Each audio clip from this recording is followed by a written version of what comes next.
ఆరోగ్యాభిలాషులందరికీ నా హృదయపూర్వక నమస్కారములు. వైరస్ ఇన్ఫెక్షన్ సోకినప్పుడు ఎక్కువ మందులు అంటే 60-70% మందులు సుమారుగా కఫము తయారవటము, దగ్గెక్కువ రావటము ఇలాంటి ఇబ్బంది ఉంటుంది. మరి ఈ కఫాన్ని తెగ్గొయ్యాలన్నా, దగ్గుని తగ్గించాలన్నా న్యాచురల్ కఫ్ సిరప్ లాగా మిరియాలు కషాయం కానీ, మిరియాల వేసిన పాలు కానీ, మిరియాలు వేసిన తేనె నిమ్మరసం నీళ్ళు కానీ ఇట్లాంటివి అద్భుతంగా పనికొస్తాయి.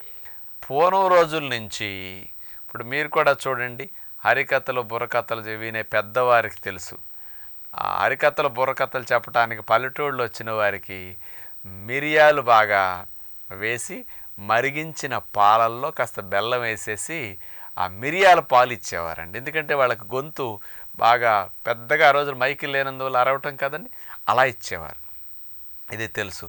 దగ్గొచ్చినప్పుడు అందరూ మిరియాలు వేసి మరిగించుకున్న పాలు తాగటం కూడా మీ అందరూ విన్నారు. మరి రక్షణ వ్యవస్థకి ఈ మిరియాలు ఏం చేస్తాయి అంటే, ఇందులో ఉండే పెపరిన్ అనే కెమికల్ ప్రధానంగా దగ్గును తగ్గించడానికి, కాస్త లంగ్స్లో ఉండే కఫం తెగటానికి, శ్వాసనాళాలని అందులో ఉండే సీలియాని యాక్టివేట్ చేయడానికి చాలా బాగా ఉపయోగపడుతుంది అనమాట. ఈ థ్రోట్లో వచ్చిన ఇన్ఫెక్షన్ తగ్గించడానికి కూడా పనికొస్తుంది అనమాట.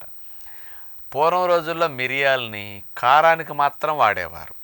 అంటే పచ్చిమిరపకాయలు రానప్పుడు కారానికి మిరియాలు వేసుకుంటేనే కారం, అలా అలవాటు ఉంది. కానీ అలాంటి మిరియాలు వెనకంత సైంటిఫిక్ వాస్తవాలు ఉన్నాయి కాబట్టి దగ్గును తగ్గించడానికి ఇప్పుడు వాడుకుంటే మంచిదన్నమాట. మరి ఏ సందర్భాల్లో వాడవచ్చు అంటే, మనందరం కూడా వైరస్ ఇన్ఫెక్షన్ కలిగినప్పుడు ఉపవాసం చేస్తే మంచిదని వింటున్నాం. ఆ ఉపవాసం అంటే తేనె నిమ్మరసం కలుపుకొని త్రాగమంటాం వేడి నీళ్ళల్లో.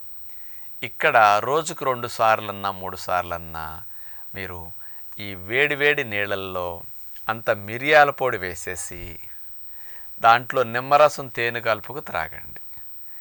చాలా బాగుంటుంది. ఈ మిరియాల పొడి కలిపిన తేనె నిమ్మరసం నీళ్ళు ఫాస్టింగ్లో కూడా తాగితే ఫాస్టింగ్ ద్వారా ఇన్ఫెక్షన్ త్వరగా తగ్గుతూ ఉంటుంది, ఫాస్టింగ్ ద్వారానే దగ్గు త్వరగా తగ్గుతుంది. కానీ ఈ తేనె నీళ్ళల్లో మిరియాల పొడి కలపటం వల్ల దగ్గు ఇంకొక 20-30% స్పీడ్గా తగ్గటానికి ఈ మిరియాలు బాగా యాక్టివ్గా పనిచేస్తాయి అన్నమాట.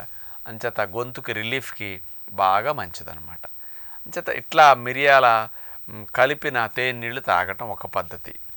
ఇక మిరియాలు మామూలుగా మనకి ఈ ఆహారాలు తీసుకునేటప్పుడు ఆ మిరియాల పొడి సలాడ్స్లో కానీ ఆహారాల్లో కానీ కారానికి ఇట్లా ఇది వాడుకుంటే మంచిది. కారం బదులుగా మీరు వంటల్లో వేసే కారంలో పచ్చిమిరపకాయలు ఎండుమిరపకాయలు మానేసి ఆహారాలు తీసుకుంటూ మందులు వేసుకునేవారు ఎవరైనా ఉంటే ఈ సమయంలో 10-15 రోజులు 20 రోజులు ఇన్ఫెక్షన్ దగ్గు తగ్గే వరకు ఆ మిరియాల పొడి చల్లుకున్న వంటలు వాడుకుంటే చాలా మంచిదన్నమాట.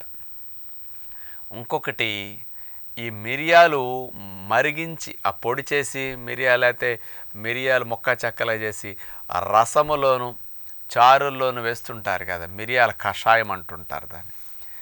అది టమోటా ముక్కలు వేసేసి కొద్దిగా చింతపండు వేసేసి రసంగా పెట్టినప్పుడు అందులో మిరియాలు, కారం ఇతర ఎండుమిరపకాయలు లేకుండా ఒట్టి మిరియాలు వేసి మరిగించుకుని దాన్ని కూడా తీసుకుంటే కూడా ఈ ఇన్ఫెక్షన్ త్వరగా తగ్గటానికి అవకాశాలు ఉంటాయన్నమాట.